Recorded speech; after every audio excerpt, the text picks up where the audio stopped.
मैं श्रीमती ज्योत्सना मीणा आज आपको कक्षा 12 के लेखाशास्त्र के साझेदारी लेखे पाठ में से लाभ हानि खाते और लाभ हानि नियोजन खाते के अंतर को समझाने जा रही हूँ।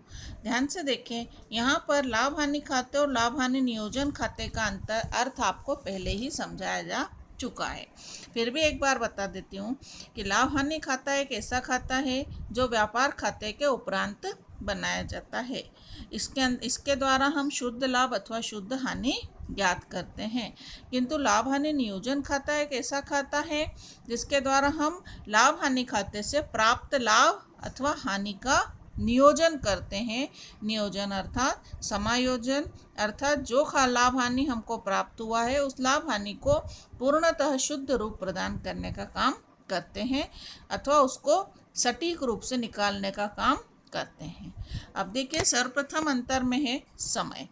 यह खाता लाभ हानि खाता व्यापार खाते के तुरंत बाद बनाया जाता है, जबकि लाभ हानि खाता नियोजन खाता किसके बाद बनाया जाता है? यह लाभ हानि खाते के बाद बनाया जाता है। पहले लाभ हानि खाता बनेगा, उसके बाद ही लाभ हानि नियोजन खाता बनेगा। दूसरा है परिणाम। लाभ हानि खाते से क्या परिणाम मिलता है? इसके द्वारा हमें शुद्ध लाभ या शुद्ध हानि ज्ञात होता है, जबकि लाभ हानि नियोजन खाते से क्या ज्ञात होता है?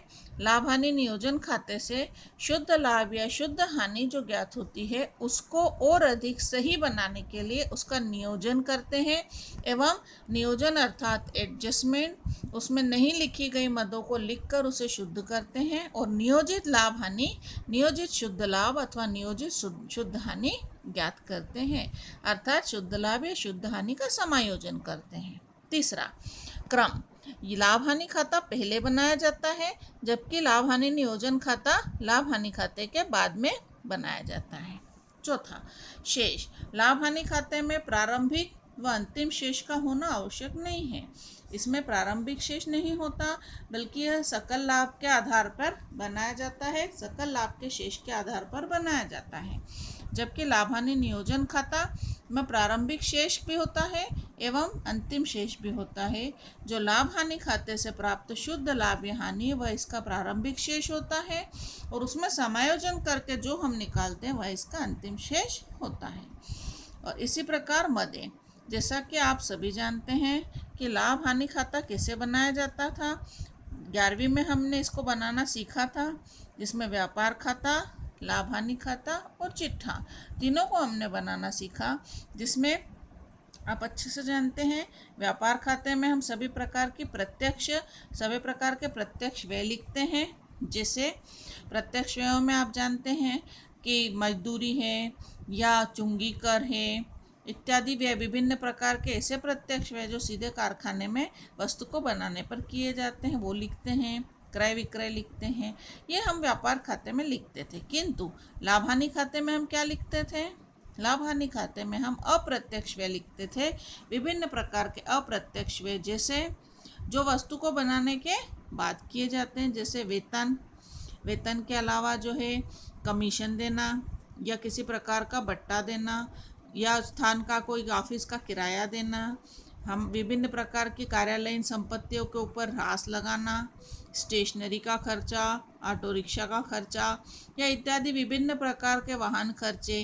तो ऐसे अनेक प्रकार के खर्च होते हैं जो अप्रत्यक्ष व्यय होते हैं, जिनका वस्तु को बनाने से सीधा संबंध नहीं होता, किंतु वह वस्तु को बनाने के पूर्णतः बनने के उपरांत व्यवस्था को बनाए रखने के लिए किए जाते हैं। तो वो सारे अप्रत्यक्ष व्यय इसके डेबिट में लिखे जाते हैं। किंतु लाभ हानि खाते के क्रेडिट में हम क्या लिखते हैं? देखिए, लाभ हानि खाते के क्रेडिट में हम विभिन्न प्रकार की आय को लिखते हैं। विभिन्न प्रकार की आय, जैसे कमीशन प्राप्त हुआ या फिर किसी प्रकार का कोई किराया प्राप्त हुआ, बट्टा प्राप्त हुआ, विविध प्रकार की अन्य प्राप्ति, फर्नीचर के विक्रय से लाभ या मशीन के विक्रय से लाभ आदि। तो इस प्रकार लाभ हानि खाते में, जैसा कि आप नाम से जानते हैं, लाभ व हानि, तो खर्चे सब हम इसके डेबिट में लिखते हैं और आय सब हम इसके क्रेडिट में लिखते हैं। इसी प्रकार लाभ हानि नियोजन खाते में देखिए, लाभ हानि नियोजन खाते में हम क्या लिखते हैं? इसमें हम विभिन्न प्रकार के समायोजन लिखते हैं पहले इससे प्राप्त लाभ हानि खाते से प्राप्त लाभ या हानि लिखा जाता है, और उसमें जो बातें लिखने से छूट गई थी या जो बातें हमने नहीं लिखी थी वो तथ्य इसमें लिखे जाते हैं। जैसे किसी साझेदार का वेतन देना रह गया था, किसी का कमीशन देना रह गया था अथवा बाद में तय हुआ, पूंजी पर ब्याज देना छूट गया था, आहरण पर ब्याज लेना रह गया था, किसी प्रकार का कोई संचय, कोई रिजर्व करना है, कोई प्रकार का कोई कोष बनाना है, फंड बनाना है, ये सारी बातें हम इसके डेबिट में लिखते हैं। लाभ हानि नियोजन खाते के डेबिट में इन सभी को लिखने के बाद में हमें नियोजित लाभ अथवा नियोजित हानि की प्राप्ति होती है। तो इस प्रकार आज के इस वीडियो में हमने सीखा लाभ हानि खाता क्या है, लाभ हानि नियोजन खाता क्या है, दोनों का अर्थ, और अर्थ के उपरांत इसमें दोनों में क्या क्या मदें लिखी जाती हैं, और इनके विभिन्न प्रकार के ये 5 अंतर आज के वीडियो के माध्यम से हमने सीखे। धन्यवाद।